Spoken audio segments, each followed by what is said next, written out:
ஒரு விஷயத்தை நம்ம பேசினாலுமே அது காப்பீட் அடிக்கிறான்னா, மதன்குரி அண்ணாவும் அப்படி பண்ணிக்கிட்டாங்க, சித்து அண்ணாவும் அப்படி பண்ணிக்கிட்டாங்க. கண்டென்ட்டை அந்த ஸ்டோரியோடு ஆரம்பிச்சிட்றேன். ஃபஸ்ட்டு பார்த்தீங்கன்னா ஒரு 2 விவசாயி இருக்காங்க. அந்த 2 விவசாயி பார்த்தீங்கன்னா ஒரு 2 தோட்டம் இருக்குது.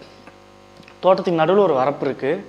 இந்த சைடு ஒரு விவசாயி இருக்காங்க, இந்த சைடு ஒரு விவசாயி இருக்காங்க. 2 பேத்துக்குமே தனித்தனி வயல் இருக்குது, தனித்தனி மோட்டர் இருக்குது, தனித்தனி கிணறு இருக்குது. ஒரு நாள் பார்த்தீங்கன்னா இந்த வயல்காருக்கு பார்த்தீங்கன்னா தண்ணி இருக்குது, எல்லாமே இருக்குது. இந்த சைடு வயல்காருக்கு பார்த்தீங்கன்னா கொஞ்சம் தண்ணி இல்லை. அவர் என்ன பண்ணுறாரு, இந்த வயல்காரர்கிட்ட எனக்கு இந்த ஒரு வயலுக்கு மட்டும் தண்ணி கொடுங்க அப்படின்னு இந்த வயல்காரர்கிட்ட கேட்குறாரு. இந்த வயலுக்காரர் என்ன பண்ணுறாரு, சரின்ட்டு தண்ணி வந்து கொடுத்துட்டாரு. தண்ணி கொடுத்துட்டாரு. நல்லா உள்ள ஸ்ப்ரெட் ஆனதுக்கப்புறம் பார்த்தீங்கன்னா இந்த வயலுக்கார் வந்து நன்றிங்க, தண்ணி கொடுத்துக்கு நன்றிங்கன்னு சொல்கிறார் இந்த வயலுக்காரர்கிட்ட. இந்த வயலுக்காரர் என்ன பண்ணுறாரு, சரி நான் தண்ணி கொடுத்துட்டேன், தண்ணியே இருக்கட்டும், எனக்கு இந்த வயலில் வர விளைச்சலில் வர நெல் எல்லாமே எனக்கு கொடுத்துருங்க.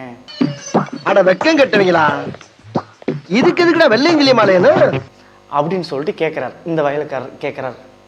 கேட்டவொன்னு இவர் என்ன சொல்கிறாரு, இத்தனை நாளாக நான் விளைச்சது, இன்னைக்கு ஒரு நாள் தான் நான் தண்ணி கேட்டேன், நீங்கள் ஏன் எப்படி கேட்குறீங்கன்னு வந்து இவர் கேட்குறாரு. இன்னைக்கு ஒரு நாள் நான் தண்ணி கொடுத்தேன்ல, அதனால எனக்கு வந்து நெல் கொடுங்க அப்படின்ட்டு இவர் கேட்குறாரு. இது நான் என்ன சொல்ல வரேன்னா, இப்போ ரீசெண்ட் டேஸில் பார்த்தீங்கன்னா அந்த காப்பிரைட்னு ஒன்று வருது. அது இது ஒன்று தான், வேறு ஒன்றும் இல்லை. அந்த வயல் நெல் தண்ணி எல்லாம் இது ஒன்று தான். இப்போ ரீசெண்டாக அது அவர் மதன்குரி அண்ணனுக்கு சரி, விஜய் சித்து அவருக்கும் சரி, A2Dக்கு சரி, இது டெம்பிள் மங்கியில் விஜய் வரதராஜன் அவருக்கும் சரி, நிறைய யூடியூப் சேனல் என்ன பண்ணுறாங்கன்னா, எங்களுக்கு காப்பிரைட் ஸ்ட்ரைக் கொடுத்துட்டாங்க, எங்களுக்கு வந்து காப்பிரைட் ஸ்ட்ரைக் பங்கமாக கொடுத்துட்டாங்க, எங்களால் எதுவுமே பண்ண முடியல, இது எல்லாமே கேட்கலாம், எல்லா யூடியூபரும் சேர்ந்து எல்லாமே கேட்கலாம் அப்படின்னு சொல்லிட்டு ஒரு சோசியல் மீடியாவில் ரீசெண்ட் டேஸில் வந்து பயங்கரமாக ஸ்ப்ரெட் ஆகிட்டு வருது. இது என்னங்கிறத நான் டீட்டெயிலாக சொல்லிடுறேன். இப்போ காப்பிரைட்க்கு ஃபஸ்ட்டு என்னங்கிறத நான் சொல்லிடுறேன். இளையராஜாவும் சரி, அப்போ இருந்த மியூசிக் டேரக்டர் என்ன பண்ணுவாங்கன்னா, ஆர்கெஸ்ட்ராவில் போய் உங்கள் பாட்டை பாடணும்னா முன்னாடியே பர்மிஷன் கேட்டுடணும். அவங்களுக்கு அதுவும் இல்லாமல் இந்த பாட்டுக்கு வந்து அவங்களுக்கு காசு கொடுக்கணும். ஆர்கெஸ்ட்ரா ஃபுல்லாக போய் பாடுவாங்க. ஃபஸ்ட்டுலாம் அப்படி தான் பாடுவாங்க. அதுக்கு பார்த்தீங்கன்னா ஃபஸ்ட்டு ஒரு ஜென்ரலாக சொல்லிடுவாங்க, நான் வந்து இப்போ இந்த அன்னைக்கு பாட்டு பாட போகிறேன், இந்த பாட்டு தான் பாட போகிறேன், உங்கள் பாட்டு தான் பாட போகிறேன் அப்படிங்கிற மாதிரி சொல்லிடுவாங்க. அப்போ என்ன பண்ணணும், இவர் வாங்க அமௌண்ட் வந்து கொஞ்சம் வந்து இவருக்கு கொடுக்கணும். இதுதான் காப்பிரைட். தெரிஞ்சுக்கிட்டியா, நீங்க மேல சொல்லுங்க. இது வந்து சோசியல் மீடியாவில் டிஜிட்டலில் வரும்போது, ஃபஸ்ட்டு யூடியூப்லலாம் வரும்போது பார்த்தீங்கன்னா ஃபஸ்ட்டெல்லாம் காப்பிரைட்ங்கிறது ரேர். ஏன்னா அப்போ வந்து இந்த யூடியூப்பில் இந்த கார்பரேட்டுங்கிறதுல வரல, ஜென்ரலாக எது வேணால் போட்டுட்டு இருந்தாங்க. அப்போலாம் தரமாக இறக்கிட்டு இருந்தாங்க. ஒரு சில ரெஸ்ட்ரிக்ஷன் மட்டும் இருந்துச்சு, மற்றெல்லாம் தரமாக இறக்கிட்டு இருந்தாங்க. இந்த ஒரு நிறுவனம் வந்துச்சு இப்போ யூடியூப்லேயே வந்து. இப்போ இருக்க ஒரு ஜென்ரேஷனில் எல்லாமே யூடியூப் தான். இன்னொன்று இதில் ஒரு 2 வகையான காப்பிரைட் இருக்குது. ஃபேர் யூஸ்ன்னு சொல்லுவாங்க. ஃபேர் யூஸ் எப்படின்னா, ஒரு பாட்டையோ ஒரு விஷயத்தையோ ரிசர்ச் பண்ணி சொன்னோம்னா அதுக்கு காப்பிரைட் தரமாட்டானுங்க. இப்போ நீங்கள் ட்ரெய்லர்லாம் ஃபஸ்ட்டு பார்த்தீங்கன்னா காப்பிரைட் கொடுத்துட்டு இருந்தாங்க. ரியாக்ஷன்ஸ் வச்சு வீடியோ போடுறாங்க தெரியுங்களா. இப்போ என்ன ரியாக்ஷன் வச்சு வீடியோ போனோம்னா அது காப்பிரைட் தரமாட்டாங்க. அது ஒரு ரியாக்ஷன் பண்ணி போட்டுருவாங்க. அது ஒரு ட்ரெண்டில் போயிட்டுருக்கு. இந்த ஒரு விஷயம் தான் வந்து பயங்கரமாக போயிட்டுருக்கு.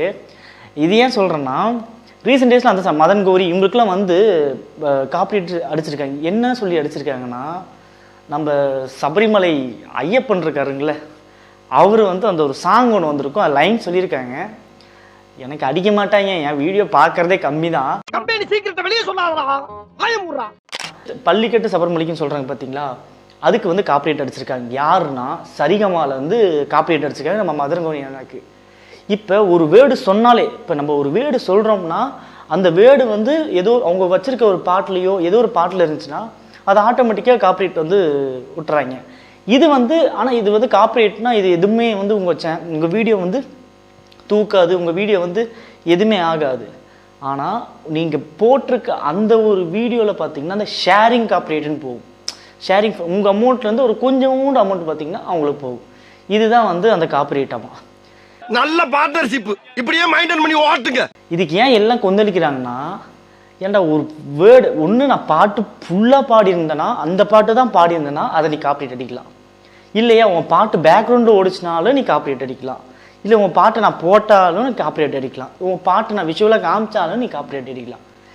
ஏன்டா நீ டேய் நான் ஒரு வேர்டு ஒரு சின்ன வேர்டு சொன்னதுக்கு நீ காப்பிரைட் அடிப்பியா அப்படிங்கிறது இங்கே ஒரு கேள்வியாக இருக்குது. பயங்கரமாக ஒரு வந்து இது வந்து ஒரு பெரிய விஷயமா போயிட்டுருக்கு. இந்த ஒரு விஷயத்தை நம்ம பேசினாலுமே அது காப்பிரைட் அடிக்கிறான்னா நம்ம ஏதாவது பேச முடியுமா? இந்த காப்பிரைட்டுங்கிற வேர்டு இருக்குது. இந்த காப்பிரைட்டுங்கிற வேர்டுவே ஒரு பாட்டாக போட்டிருந்தாங்க. ஏன்னா இப்போ நான் காப்பிரைட் சொன்னாலுமே இது காப்பிரைட் அடிப்பாங்களா? ஓ, காப்பிரைட்டுக்கே காப்பிரைட் அடிப்பாங்களா அப்படின்னு நான் கேட்குறேன். எந்த விஷயமே நம்ம பேசவே கூடாதா? நம்ம மச்சான் எப்படா இருக்கேன் அப்படின்னாலுமே இந்த மச்சான் எப்படி தான் இருக்கேன் அப்படிங்கிற வேர்டு அந்த பாட்டில் வந்தாலுமா காப்பிரைட்டா? என்னங்களா இது? டேய், இதெல்லாம் பெரிய பித்தலாட்டம்டா. 40 ரூபா வாங்கிக்கடா. எனக்கு ரம்டா தான் வேணும். நான் ரம்டா கொடுத்துருக்கடா இல்லையா? இந்தாடா போ. பரவாயில்ல. ஐயோ சாமியா, என்னென்ன விஷயத்துக்கெல்லாம் காப்பீட் கொடுக்குறாங்கிறதே இப்போ தெரியல. இதை நம்ம ரொம்ப எதிர்க்க தான் செய்யணும். இதை முழுமையாக நம்ம எதிர்க்க தான் செய்யணும். ஏன்னா நாளைக்கு எதுவுமே பேச முடியாது. நீங்கள் எது பேசினாலும் உங்களுக்கு காப்பீட் அடிச்சாங்கன்னா, ஒரு வீடியோக்கு உங்கள் 9 காப்பீட் அடிச்சாங்கன்னா என்ன பண்ணுவீங்க? இந்த செகண்டில் இப்படி பேசியிருக்கீங்க, இந்த செகண்டில் இப்படி பேசியிருக்கேன்னு சொல்லி காப்பீட் அடிச்சாங்கன்னா நீ என்ன பண்ணுவீங்க? நீங்கள் எதுவுமே பேச முடியாது. இப்போ கோபி சுதாகர் பார்த்தீங்கன்னா அவங்க வீடியோவே காப்பீட் வரும். அவங்க காப்பீட் அடிக்கக்கூடாதுன்னு பார்த்தீங்கன்னா சில இன்ஸ்ட்ருமெண்ட் சும்மா பாடிடுவாங்க, வாயிலே பாடிடுவாங்க. பேக்ரவுண்ட் மியூசிக்கில் எதுவுமே போடக்கூடாது, வாயிலே பாடிடுவாங்க. அவர் கோபியில் வாயிலே பாடிடுவார். இப்போ அவரால் அது கூட பாட முடியல, பாடினாலும் காப்பீட் அடிச்சிட்டாங்க. ஒரு காமெடியை கொண்டு போய் ஒரு பாட்டு பாடி ஃபன்னாக என்டர்டெயின் பண்ணும்போது வேற. இப்போ இதை அவங்க சுருக்கிட்டே வர, அவங்க அதுக்கேற்ற மாதிரி அவங்க இது பண்ணிக்கிட்டாங்க. மதன்குரி அண்ணாவும் அப்படி பண்ணிக்கிட்டாங்க, சித்து அண்ணாவும் அப்படி பண்ணிக்கிட்டாங்க. சித்து விளாக்ஸ்லாம் நிறைய விஷயத்த அவங்க அதை சொல்கிறாங்க. அவங்க ஒரு சின்ன சின்ன கிளிப்பிங் போய் ஆட் பண்ணியிருப்பாங்க, காமெடி கிளிப்பிங்கு, பாட்டு கிளிப்பிங், இந்த மாதிரி ஆட் பண்ணியிருப்பாங்க. இப்போ நிறைய பேத்துக்கு பார்த்தீங்கன்னா இப்போ இருக்க ஜென்ரேஷனில் யூடியூப்புங்கிறது இதுதான் ஒரு சோர்ஸ், ஓப்பன் சோர்ஸ். என்ன ஒரு விஷயம் பண்ணாலுமே இதுதான் ஒரு ஓப்பன் சோர்ஸ். என்ன ஒரு திறமையை காட்டினாலுமே, என்ன பிஸ்னஸ் ஆரம்பிக்கினாலுமே, எதை ஒரு சேல் பண்ணாலுமே, எல்லா விஷயத்துக்கு பார்த்தீங்கன்னா இதுதான் ஒரு ஓப்பன் சோர்ஸ். இதுக்கே ரூல்ஸ் அண்ட் ரெகுலேஷன் இன்க்ரீஸ் பண்ணும்போது பார்த்தீங்கன்னா நமக்கு டிமோட்டிவ் ஆகுது. சாம்பார் ஆப் எனக்கு இதை பண்ணுறதுக்கு நான் பண்ணாமே இருக்கலாமே, இந்த விஷயத்துக்கு நான் பண்ணுறதுக்கு பண்ணாமே இருக்கலாமே அப்படிங்கிற மாதிரி தோணுது. நான் பேசுகிறது தப்பாக ரைட்டானு கூட எனக்கு தெரியல. எனக்கு தோணுச்சு என் விஷயம், நான் ஒரு விஷயம் பார்க்குறேன் தோணுது, அதெல்லாம் நான் பேசுகிறேன். இந்த வீடியோவில் தான் நான் பாட்டு பாடுறேன்னா, இந்த வீடியோவில் ஏதாவது உங்களுக்கு அன்வான்டாக வீடியோ கிளிப்பிங் போட்டுட்ருக்கேன்னா, ஒரு 10 நிமிஷம் 1 நிமிஷம் ஒரு படத்தை எடுத்து நான் உள்ளே போட்டுட்ருக்கேன் காப்பீட் அடிக்கிறதுக்கு. ஏன் சோனி கம்பெனிக்காரெலாம் ஒரு வீடியோவில் அவன் எவ்வளோ சம்பாரிச்சிட்ருக்கான், சரிகமாலாம் அவங்க எவ்வளோ சம்பாரிச்சிட்ருக்காங்க, பின்னாடி வரவனை ஏன் மிதிக்கணும்னு நினைக்கிறாங்கன்னு எனக்கு தெரியல. இதை எல்லா யூடியூபரும் இதை சப்போர்ட் பண்ணணும்னு நான் இந்த வீடியோ மூலிமா நான் கேட்டுக்கிறேன். ஏன் சொல்கிறேன்னா பார்த்துக்கோங்களேன், இது போக போக பார்த்திங்கன்னா எல்லோரும் நம்ம அதுக்கேற்ற அடாப்ட் ஆகிட்டே வந்துட்டுருக்கோம். அது அந்த ஒரு ரூல்ஸ் கொண்டு வந்தால் அதுக்கேற்ற மாதிரி அடாப்ட் ஆகிட்டே போயிட்டுருக்கோம். அப்போ கடைசியில் நம்ம எதுவுமே பண்ண முடியாது. இப்படி உட்காந்து இப்படியே நிற்க வேண்டியதான், இப்படியே நின்று தான் நம்ம வீடியோ போட முடியும், ஒன்றும் பண்ண முடியாது. அதனால் இந்த விஷயத்தை ரொம்ப ஸ்ட்ரிக்டாக நம்ம கொண்டு போகணும். எல்லோரும் இதை சப்போர்ட் பண்ணுவோம். நான் பேசுகிற அளவுக்கு அவ்வளோ பெரிய ஃபாலோவர்ஸ் வச்சுருக்கல, அவ்வளோ பெரிய சப்ஸ்கிரைபர் வச்சுருக்கல. நான் ஜென்ரலாக என்னோடய ஒப்பீனியன் சொல்கிறேன். எனக்கு அவ்வளோ பெரிய சப்ஸ்கிரைபர் இருந்தால் தான் சொல்லணுங்கிறது கிடையாது.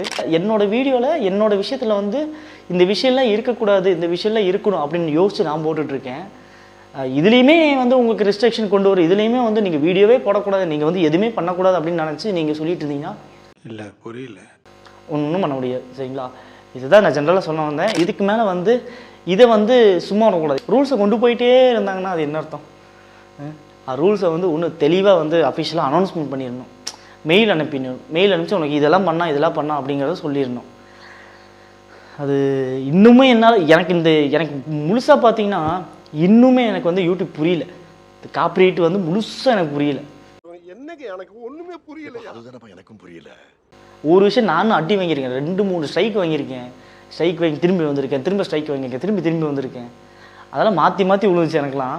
அதனால் எனக்கு என்னங்கிறது எனக்கு சுத்தமாக புரியல. ஒரு 7 செகண்டுங்கிறாங்க, 9 செகண்ட்ங்கிறாங்க, 6 செகண்ட்ங்கிறாங்க. அது ஒரு விஷயம் இன்னமும் நான் கேதர் பண்ணிட்டே தான் இருக்கேன். இப்போ நம்ம ஒரு விஷயம் கேதர் பண்ணிட்டு உள்ளே கொண்டு கரெக்டாக போயிட்டுருக்கோம் அப்படின்னு வரும்போது டக்குன்னு ஒன்று முடிச்சு விட்றாங்க.